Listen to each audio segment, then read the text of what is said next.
Greetings to all. My name is Moksha. And my name is Shaurya. Today's our sub-theme is Historical Development with Current Innovation, and the title of our project is Numerical Significance. Our project's interest is to enrich the viewer's mind by passing along that zero has a value. Since the ancient times, when a lot of civilizations discovered zero independently, zero has always been considered a number representing empty quantity. It is not a reach to say that the number zero is responsible for explosion of technology we see today. What has zero got to do with technology? You wonder. Zero and one make up the binary code. Without zero, modern technology, calculus wouldn't exist, which means no modern engineering or automation. Hence, without zero, much of our modern world would fall apart. Many historians and mathematicians have studied various ancient civilizations to know in depth about the invention and propagation of maths and mathematical formulas. One such discovery is the invention and propagation of this unique number. Our project is going to tell the truth behind the discovery of zero, its travel all the way to India, and how it evolved with the contributions of Arabian voyagers, Babylonia, Brahmagupta, Persian mathematicians, etc., and not only Aryabhatta. So, whenever we use the term zero, what comes in your mind? Aryabhatta, right? But are you 100% sure that Aryabhatta is the inventor of zero?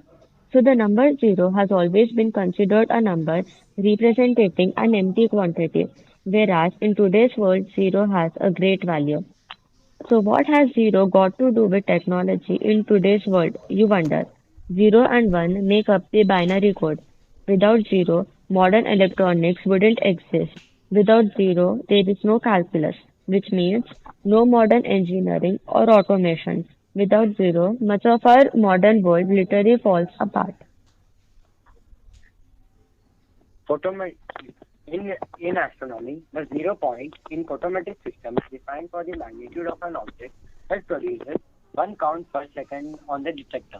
The zero point is used to calibrate a system to standard magnitude system, which means it is used to detect the magnitude exerted by the stars, magnitude of brightness, the magnitude of force, the magnitude of every other kind of ray the star exerts. When these rays reach the photometric system, the zero point analyzes them and gives us the value.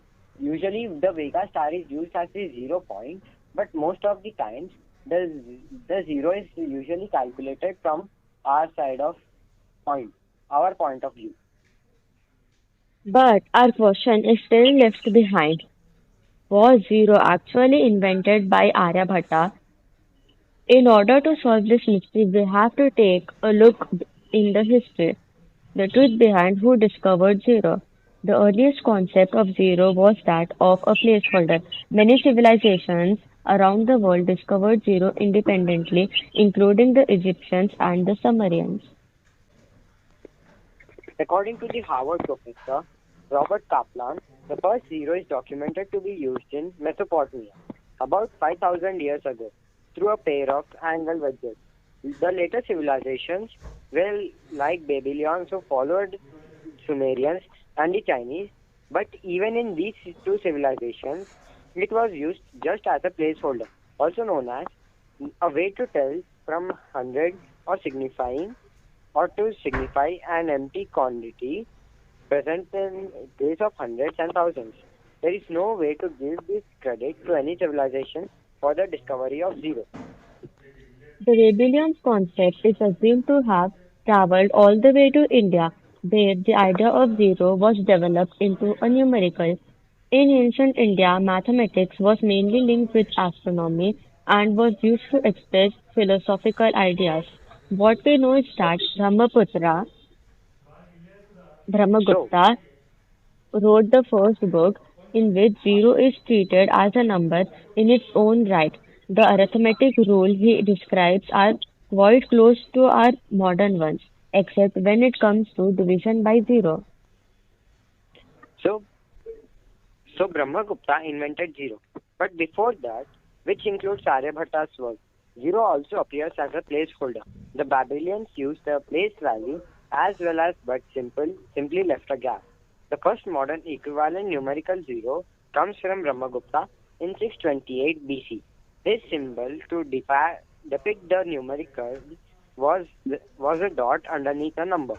He also wrote standard rules for reaching zero through addition and subtraction and the results of operations mm, that include the digits. A circle inscripted on a temple wall of Gwalior, India, dates back to 9th century. According to the University of Oxford, this is the oldest record example of zero. The numerical can also be seen on an ancient Indian scroll called the Thakeli manuscript, discovered in 1881. The scroll was assumed to have been a contemporary of the temple in Gwalior, but modern carbon dating reveals its origin in the 3rd or 4th century. Thus, many scientists opine that India discovered zero. After its development in India, zero would be taken by Arabian voyagers to the cities and towns. Eventually, the numbers would reach Baghdad. So by 773 AD, in the 9th century, a Persian uh, mathematician Muhammad ibn Musa al-Qawashmi worked on equation that would equal zero. Al-Qawashmi referred to zero as sifr. By 879 AD, the dot was transformed into an oval shape that resembled the modern zero number. When the Mo- when the Moorish conquered Spain happened in the middle 12th century, and Cavazzini work translations finally made their way to England. Italian mathematician Pibocchi developed the number further by using it in equations and that of abacus. By 1600s, zero spread widely throughout Europe. It is also a main part of discrete Cartesian coordinate system and also a part of calculus which was discovered by great Isaac Newton and Gottfried and Sir Peirce. A small act of the discovery of zero would later change the way civilizations developed. Today, the discovery of zero is responsible for computers, and they are all technologies that are connected with them. Thank you. Thank you.